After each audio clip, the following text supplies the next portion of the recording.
first, and it says a lot in a short time, and so we're hoping that whoops. Morning. Okay.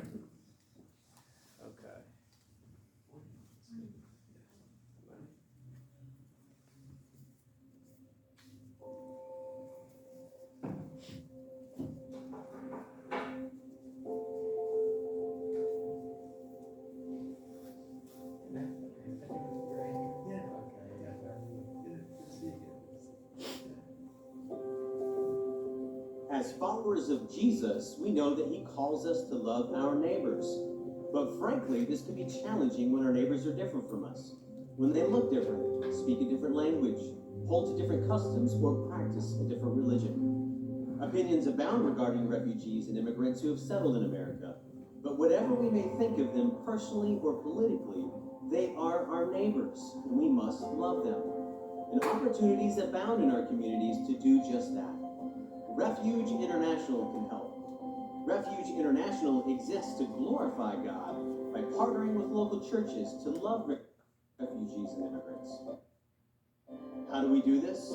First, we identify refugees' needs in the context where they live through our partnership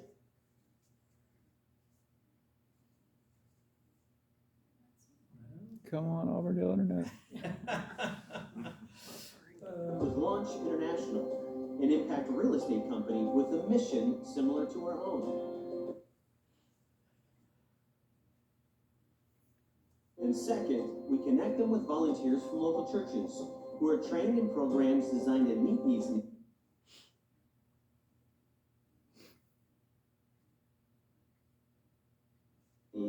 in a relational environment that is not dependent on a facility.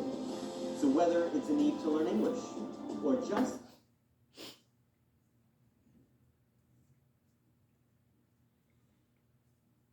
the desire for a local friend to help navigate life in America, Refuge is uniquely positioned to introduce. You might just skip the Yeah, video. there's just a few lines left there, so.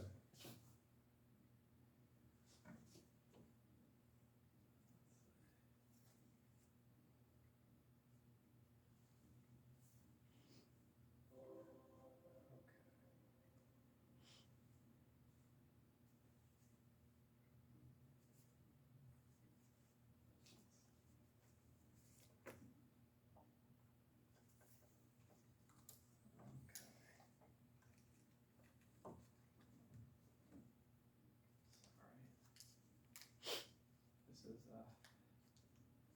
seems to be stuck. It's cold. There we go. Okay. All right. Okay. Now I know how this works, I think. Okay. So it mentioned kind of two groups of people that Refuge works with. One is local churches. So we seek to glorify God by partnering with local churches and to love refugees and immigrants. So those are kind of the two constituents, I guess, that we have. And I think in my talking with different pastors and different church leaders, most churches are aware that they should be carrying out the Great Commission. Most churches, healthy churches, they're aware that we have been sent by Christ to make disciples. And if you live in Louisville, especially this neighborhood, you're also probably aware that the neighborhoods are changing, have changed. You go to Kroger, you see a lot of different nationalities. But it's not always so easy to connect with refugees and immigrants. So the awareness may be there, the felt obligation may be there, even the desire may be there, but it may still not happen. So I'll just ask you, let you help me out a little bit. What would be some reasons that maybe, despite all those things being there, the context just doesn't take place? What are some reasons? Language. Yeah. They bring their religion and education with them. Okay. And want to change us. Okay. Yeah, and then maybe if I could tweak it just a bit, maybe they don't want to change. Right. I mean, they're happy speaking their language. They're happy with their religion. They're not maybe saying what you said. Language, yeah, and that may not seem like a very spiritual thing, but it's a very practical barrier. If you can't communicate, you can't communicate about food or Jesus. You know, it's anything else come to mind? Anything else? What about some things perhaps on our side? Would there be any barrier or anything keeping us? Yeah. Prejudices or fears that we have. Okay. Yeah, could be. Which is interesting because I'm guessing you all are familiar with Lottie Moon Christmas offering. Probably give to it. There's a scene in a book that many of you may have read, To Kill a Mockingbird. I don't know if you've read that book. And they gave money for missions also, and they supported missionaries in Africa. And there was one meeting, I think, that took place in Atticus Finch's home, and Scout's aunt was there, and she was talking about a mission to Africa, but yet harboring partiality or prejudice toward blacks right there in the neighborhood, and not making the connection that if we send money over there and we have something similar here, isn't the mission the same? And so there are some real barriers, some real reasons why it's difficult to make contact. So what Refuge does, we don't have a silver bullet. I sometimes wish we did, but we don't have a silver bullet. But what I think we are good at doing is helping to connect churches with refugees and immigrants. So when the desire's there, but maybe there's just not quite an understanding of how to do that, we actually pair and introduce and with our staff and try to help you and try to provide resources through which you can meet needs that refugees have, as well as establish relationships through which the gospel can be shared. So that's really what Refuge is all about. And I want to share a little bit with you about Refuge, about refugees, and lastly, about a particular opportunity that I think could be very strategic for Auburndale Baptist Church. And this is a verse. I want to try to anchor this in Scripture. It's Deuteronomy 19:34. Actually, it's Leviticus 19:34. That's incorrect. Leviticus 19:34. You shall treat the stranger who sojourns with you as the native among you, and you shall love him as yourself, for you were strangers in the land of Egypt. I am the Lord your God.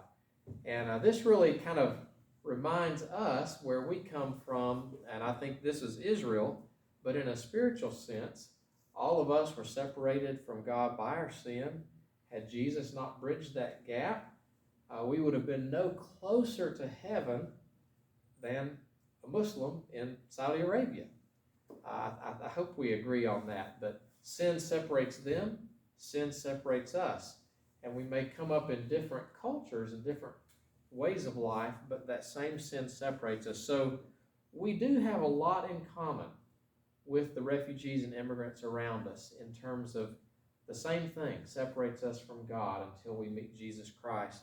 And if they meet Jesus Christ, they can be reconciled to God as well. So that's the question. Will you love me as yourself? And what does that mean to do that? So I want to talk about what is a refugee first. So a refugee is someone who, owing to a well-founded fear of being persecuted for reasons of race, religion, nationality, membership of a particular social group, or political opinion, is outside of the country of his nationality and is unable to, or owing to such fear, is unwilling to avail himself of the protection of that country. Now that's very legal, but this is what it means in maybe terms that we could relate to. So in 2017, the Burmese government, in retaliation for what probably was a terrorist attack, but the terrorist attack hurt a few of their military. In response, they began razing villages and killing, raping, and 750,000 Rohingya, in a matter of a month or so, fled Burma into neighboring Bangladesh. Now, when they fled and crossed the border out of Burma into Bangladesh, they met the definition of a refugee because they were fleeing war, they were fleeing persecution because Myanmar is a Buddhist government and the Rohingya are a Muslim people, and they crossed a border, and they didn't feel they could go back. So when the option was on the table, hey, why don't you go back to Burma? They said, no, they don't even treat us or recognize us as citizens. Why would we go back? And so they're caught in this limbo land. And that's kind of what a refugee is. An internally displaced person is very similar. They just haven't crossed an international border. So fighting breaks out in Syria, maybe one part of Syria, and people flee to another part of Syria. They're not technically a refugee, although they might have fled for the same reasons. So they're an internally displaced person. And a stat that I heard at the end of last year from the United Nations High Commission for Refugees is that at the close of 2020, there were 80 million displaced persons in the world. That's just a staggering, that's almost a third of the United States. I think we're 300 million. So it's almost a third of the U.S. around the world is displaced because of one of these reasons. And these people didn't choose. I mean, sometimes they might have been involved in some way in what forced them out, but many times there was not a choice per se. They didn't desire the conditions that caused them to flee. So this is the process. There's violence or persecution, there's flight, and then they end up in a camp. And at this time, the United Nations often gets involved. And then at this point, they're just thinking of shelter, food, the basics of life, and they're trying to give them immediate shelter so there's not more death or disease. But the UN gets involved, and then they may qualify or receive a refugee designation. Now, at the stage of refugee camp, many people stay in refugee camps for years. So if you've met a Nepali person here in Louisville, anybody met a Nepali person? Yeah? Or Congolese? Anybody met somebody from the Congo? Okay. We have a member in our church. Okay, yeah. So many times if you get to know them and they can speak a little English and you can hear their story, I've talked with one man who basically all his growing up years were in a camp, a refugee camp. So he left the Congo because of war at age 3 with his family. He grew up until about age 18 in the refugee camp in Uganda, and then he was able to come to the United States with his family. Same with Nepal. They were kicked out of Bhutan because they were deemed not Bhutanese. They didn't speak the majority language as well. They spoke Nepali, even though they'd lived there for 300 years. They were kicked out to Nepal, and I've talked with people that spent almost 2 decades in the refugee camp in Nepal before being able to come here. And some of these are believers. Many of the Congolese are believers. So not all refugees are from other religions. Many of them are brothers and sisters in Christ. But when they're able, and I don't understand why it takes so long, the best answer I've been given is that the UN is an incredibly large bureaucracy and things just take a long time, which doesn't satisfy me very much, but that's the answer that I was given. But eventually, when their number comes up, they are, and each country has a certain limit or certain quota that they receive each year. So Germany has a quota, England has a quota, America has a quota. It changes depending on who's in office. But each year, so right now I think it's about 65,000 is the quota for the whole of the United States for the year 2021. I don't think we're going to hit that, but that's kind of how it works. So they come through these agencies that work with the federal government, And locally, there's two. There's KRM, which stands for Kentucky Refugee Ministries, and Catholic Charities. So they're approved as a refugee, and they do all kinds of vetting to make sure they're not a terrorist and that kind of thing. When they're cleared at the UN level, they're cleared at the State Department level, and only then do they actually come to the U.S. So they've been through a lot of vetting already, and then they end up with Kentucky Refugee Ministries or Catholic Charities, and they're settled here in Louisville. Any questions about that process? I don't know if that's new news or if you've heard that before. Oops, sorry. Is that new, or did y'all know that already? Or yeah, okay. It puts a little bit different face on things though, and so it's usually safe to say none of these are undocumented. It's almost impossible for someone to get to the U.S. from places like the Congo or Syria or Iraq or Nepal. There's an ocean between, so they just it's real hard to get here illegally. Maybe there's a way, but they come through the United Nations. So who do we have here in Louisville? So there's Somalis. Maybe some of you have met Somalis. Somalis currently live in 24 countries, but the majority are from Somalia, which is in the Horn of East Africa. And these are devoutly Muslim people. It's very difficult to send missionaries there. So if you just decided, even if you felt called of God to go to Somalia, it's very, very difficult to get into Somalia. But yet, there are about 15,000 Somalis in Louisville. So if we believe in foreign missions, God is turning the tables on us these days and bringing the nations here. And we have a choice how we'll respond to that. Congolese, this is one of the largest immigrant groups that is settling in Louisville these days. Many of them are believers of varying states of orthodoxy, I guess. But there are many Congolese churches in Louisville. One is just on Southside Drive. They usually meet on the campus of another church. They speak Kinyarwanda, which is or Swahili typically. Kinyarwanda or Swahili, and many of them became a refugee through fleeing war. I just want to say one word about ministry to refugees and immigrants, because if you've ever been involved in a mission trip, you might have helped build a home or something like that, or done some service project. If we're, as I look back at different mission projects that maybe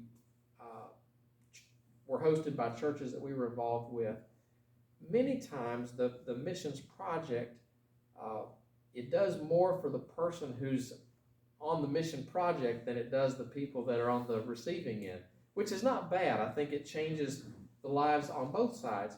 But many times we enjoy being involved in mission projects that really are gratifying, that make us feel good naturally.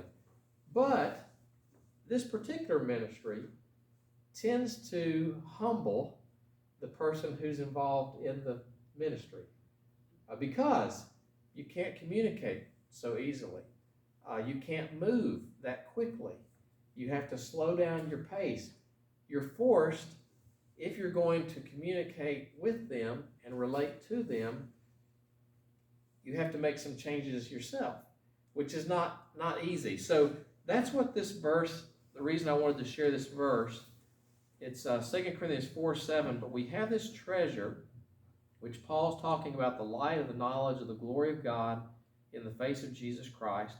We have this treasure in jars of clay. So not in steel boxes, not in strong wooden chests, but jars of clay, which is very fragile, to show that the surpassing power belongs to God and not of us. So if in a ministry, as it is with refugees and immigrants, if we don't feel strong, if we don't feel powerful, if instead our weaknesses are exposed, maybe our impatience, maybe our prejudices or presuppositions, if those are exposed and we feel weak and convicted, according to this verse, we're in a good place. We're in a good place. So it's a unique ministry in that sense. Another verse that I often think of with respect to ministry to refugees and immigrants in the Sermon on the Mount, and this runs all the way, Matthew 6, 1 through 18. Jesus gives 3 different types of religious acts or acts of righteousness. And let me just, so that's what these ellipses are. Beware of practicing your righteousness before other people in order to be seen by them, for then you will have no reward from your Father who is in heaven. But when you give, that's the first righteous act. When you pray, that's the second. When you fast, do it secretly. That's in essence what he says each time. Do it secretly. And then this phrase is repeated 3 times.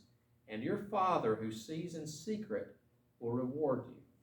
So again, if you're looking for a ministry where people will recognize you, this is not the one. But if you're looking for a ministry to the least of these that the Father cares greatly about and sees, and he says will reward, this is a wonderful ministry. All right, let me stop there before going on. And any questions or comments or thoughts? Yeah. Okay. Yes. I noticed on my way to church, there's a Lutheran church down the road, and they say they have Swahili services. Okay. Yes.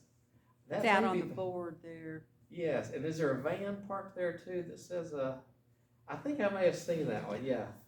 Yeah, they're Not too far down few. this way. Yeah, that's probably Congolese. Yeah, probably is. Yeah. So this next section kind of goes back to where we started, which is it's one thing to recognize, okay, God's doing something new. He's shaking things up. He's taking nations where we used to send missionaries, and he's putting them across the street. And frankly, I think that's in some ways more difficult. It's more challenging because to give money may or may not require much change in us, but to go across the street and engage them is very challenging. I'll just briefly what it looks like when you do that. I took a missions pastor and another brother from a church here in town to pair them with an Afghan man. And we went in his home, and as soon as we stepped in the door, it was just evident that it was like entering another world, because there was not a stitch of furniture, not in the whole living room. There were rugs laid out all across the room. There were pillows lining the side of the room. And I don't know if I'd ever seen something quite like that. And we sat down on the pillows. Well, just a few days after that, in the news, I saw a picture of an Afghan home in some of the coverage when they were fleeing the Taliban takeover, and the room looked exactly like this room that we had visited. So they basically recreated the same type of environment that we had seen. But as soon as we went through that door, it was like we were in his turf. And but we had much more freedom to talk about Jesus than we would ever have in Afghanistan, or at least less reprisals. The consequences weren't as severe when we talked about Jesus with him. So, but how do we do it? What are some ways to do it? So I want to just share with you about an ESL ministry that Refuge has. There are a number of churches here in the city that are doing this.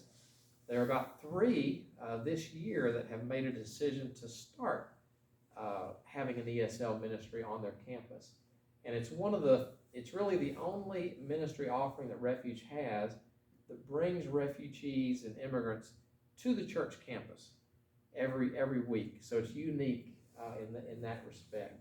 We have others that are kind of individual, that take place in their home, but this is one that takes place on the church site, and it gives refugees and immigrants something that they typically, when you ask them, what do you need most, they will say English.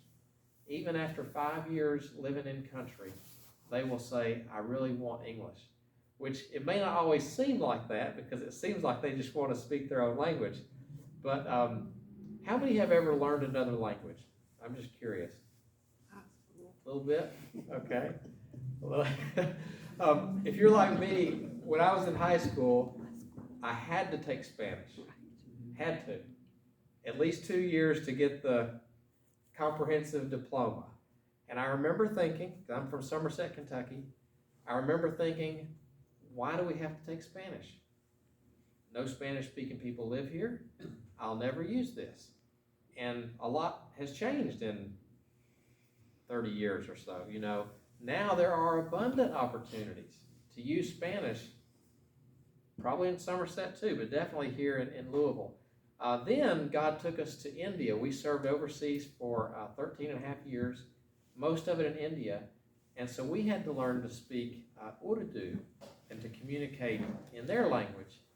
And let me tell you, it is humbling, it's daunting, and very difficult. And it doesn't happen overnight. So I see why people tend to want to cluster with their own people, because we did too. It takes a lot of effort to get out and start using that language. But let me tell you a little bit about coffee. So coffee is an acronym, and I'll share this through 5 questions, okay? So what is coffee? First, it is an acronym. It stands for Community of Friends Focused on Effective English. So it was developed by a lady named Sarah Elizabeth Cottrell. She and her pastor developed it together. She has all of the bona fides in ESL, and he has the bona fides in theology and being a pastor. So they created this together, and it's a biblically integrated ESL ministry. So it does use standard ESL curricula. In other words, it does not just take the Bible itself and make the Bible the textbook for learning English. It does use standard ESL curricula, but it has a component in the overall structure that gives them a little bit of exposure to the Bible every week. And that's what's really unique about it. So it starts off in Genesis, and so if Somali people are there, Muslims are there, at the beginning they hear God made everything. They believe that too. And then they read a verse of Scripture related to that little phrase in the language of everyone present, if they want to. So a Somali person would read maybe Genesis 1:1, and they read it in Somali. And then an Iraqi reads it in Arabic, and then a Nepali, or a Bhutanese in Nepali. And they go around and read it. And each week, they learn a little bit more, and they're slowly moving from Genesis to the cross. And so that's the way it's designed. And Sarah Elizabeth Cottrell's pastor helped look to the theology of these things, and then she was looking to the English of the phrases, that kind of thing. So that's the essence of coffee. It has an instructional time of about 45 minutes. Then it has the God's Big Picture time and the community time where volunteers from the church serve them coffee, tea, cookies.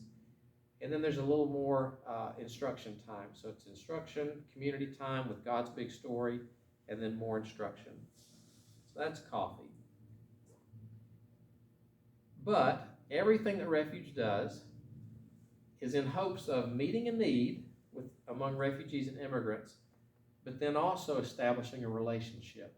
That's the hope with this. As you see the same people week after week, you start to get to know them. You start to hear their story. They get to know your story. How can you serve in coffee? And this is another really appealing aspect of coffee, is that there are multiple ways to serve.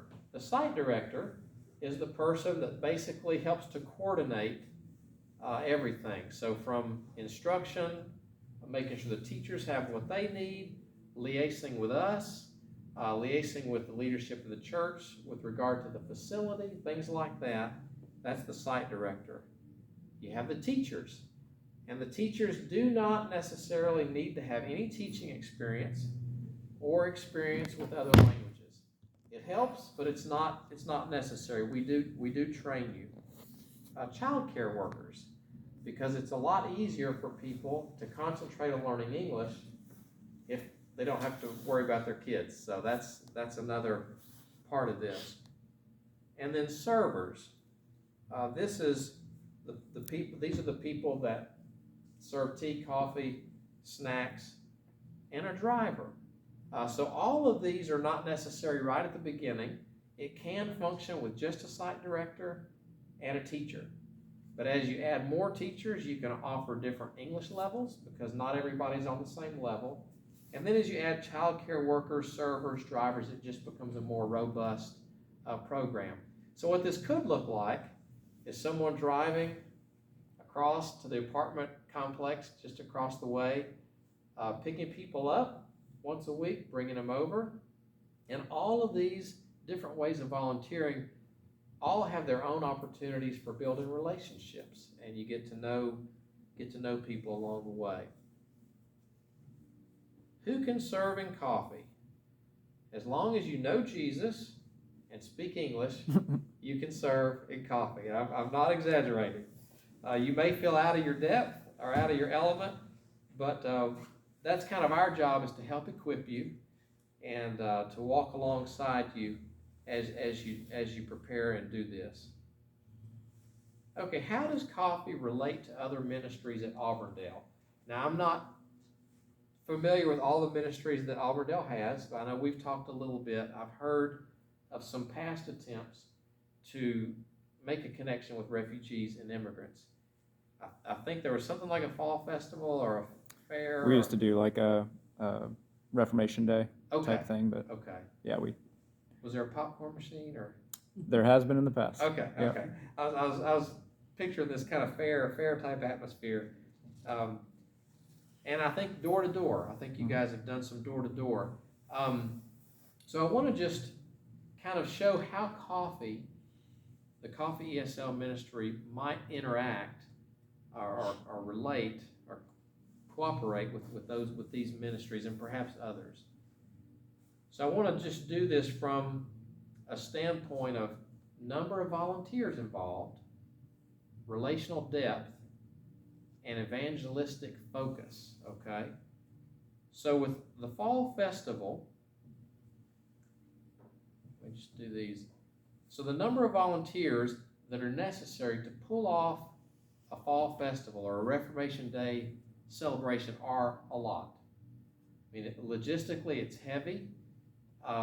You need a lot of people to work the different booths, to cook the food. Maybe 20 people, I don't know, but you need a lot of people. But the relational depth that occurs because of the event is casual or shallow. You have it's an icebreaker in a sense, but it's not geared to go very deep. And the evangelism focus is wide. It's almost like a shotgun, and it hits a lot of people a little bit, okay? But those are good. And I think in terms of an overall strategy for a church, and this is not my church, not my job to set the strategy, but these have a place. Events like a fall festival, door to door, they have a place because you have to meet somewhere, right? And it's hard to become deep immediately. So these are a good starting place. What coffee can do, though, it can be that through events like door to door and maybe fall festival or Reformation Day celebration, information can be gathered. You can hold a hook out we're thinking about starting an ESL ministry. Would you be interested? Oh, you would? Oh, you'd love to learn English? Let me take down a little bit of information. You capture that, and then as it moves toward actually starting a coffee, you can reach back out to those people, and it goes from casual relationship and a wide evangelism focus, and it's kind of drawing the net inward. So then it's weekly, and they're getting regular exposure to the gospel in language that they can understand, even in English, and they're hearing scripture in their own language. And eventually what that means is, for those involved, and again, whether driver, childcare, or a teacher, it's distilling into individual relationships. And that's when it gets really fun. And probably it won't be long before you end up hearing about a need or something, and you go to their house. And then your eyes are really opened when you see how they live.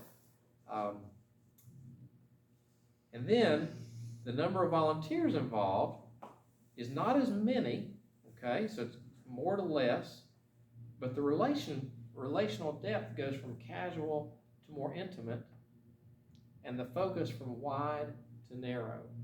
So that's just kind of a sketch of how coffee could cooperate with existing ministries that you have at Auburndale. And then the last question, and this is where I'll end here, and we can dialogue after this if you'd like. What does it take to start a new coffee site? And I'll just tell you, so where these are happening in Louisville, there are 3 sites that are functioning right now.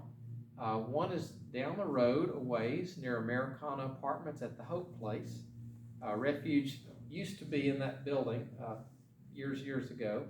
So the Hope Place is Friday morning, 10 o'clock. Then there is Farmdale Baptist on Preston Highway and Watterson Expressway. Meets Sunday afternoon.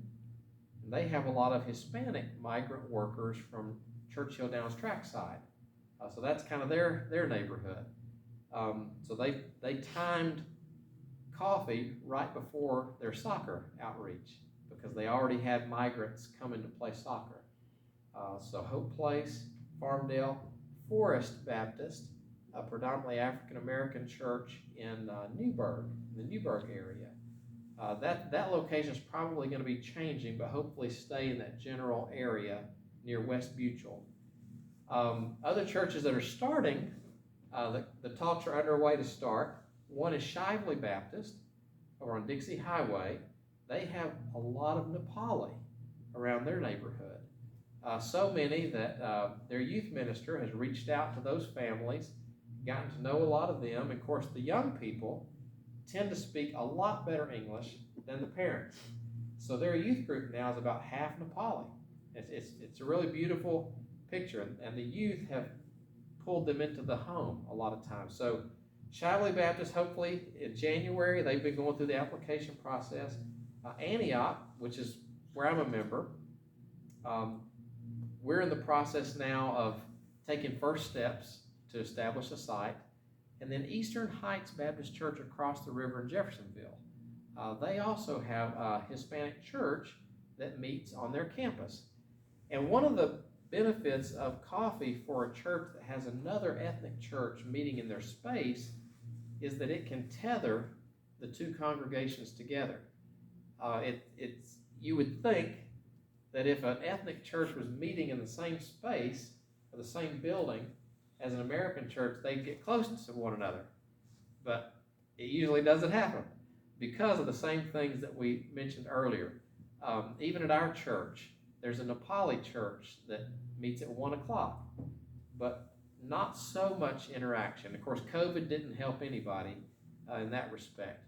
But coffee can be something that brings volunteers from the American church and English learners from the ethnic church and tethers those congregations together. So what does it take to start a site? First is a decision by church leadership, obviously. There has to be buy-in at the at the top level or desire to do it. Secondly, there has to be volunteers, but not too many volunteers, okay? It can be as few as a site director and a teacher. Now that would be a very bare bones coffee, but it could be done. And then as you add another teacher, as you add a child care worker, it just becomes more robust. So then an application and orientation and training for the volunteers that are involved. So our goal as Refuge, we serve churches, so it's not our desire to always hold on to an ESL ministry. It's really my hope to help churches start one and to help give some structure to it. But then if the day comes when they say, we really don't feel like we need all of the people that's serving coffee to go through Refuge's application process. We know how to do this now.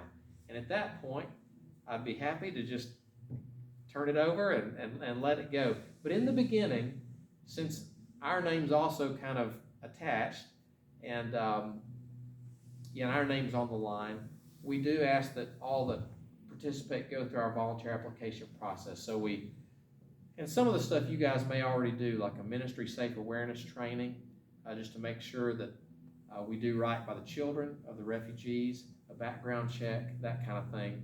But then we also give some orientation, and all of these are on video, so you can watch them in your home at night, but some orientation on communicating with English language learners, some just basic cultural orientation about how sometimes it's hard to discern things when the culture is different and maybe the cultural rules are a little different.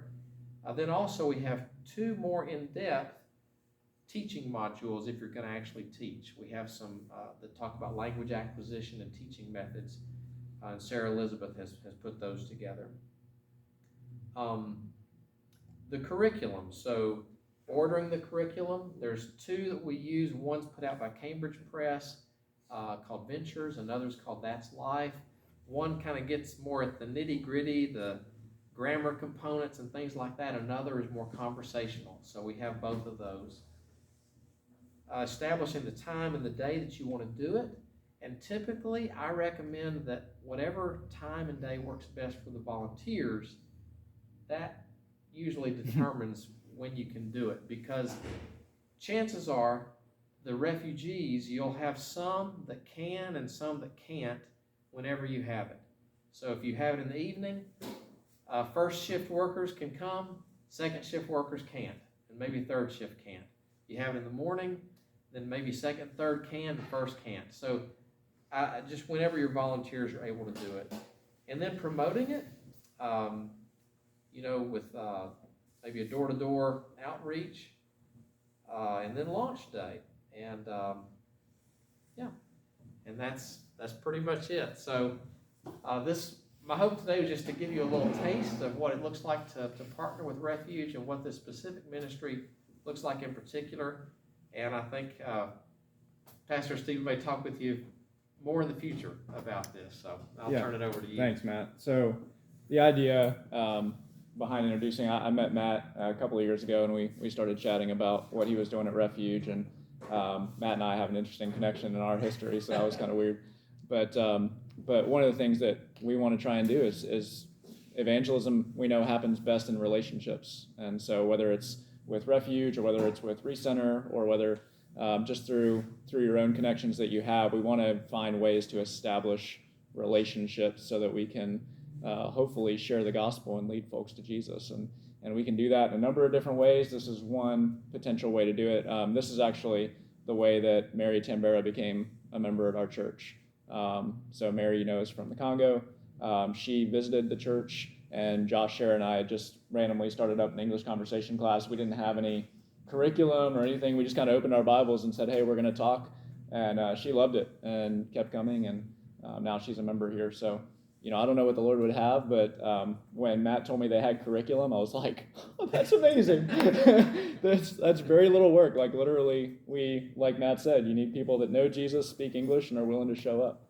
And I think, I know my wife has a background in international ministry. I'm sure she'll be excited about this opportunity, and if there would be any of you who would want to participate in that in various ways. I think when we did this conversation class in the past, we had people that would show up with like little pastry food for folks, and the visitors and guests just loved the fact that there were an opportunity to learn English, and then they got some free food along the way, and nothing draws people like free food, we know as Baptists.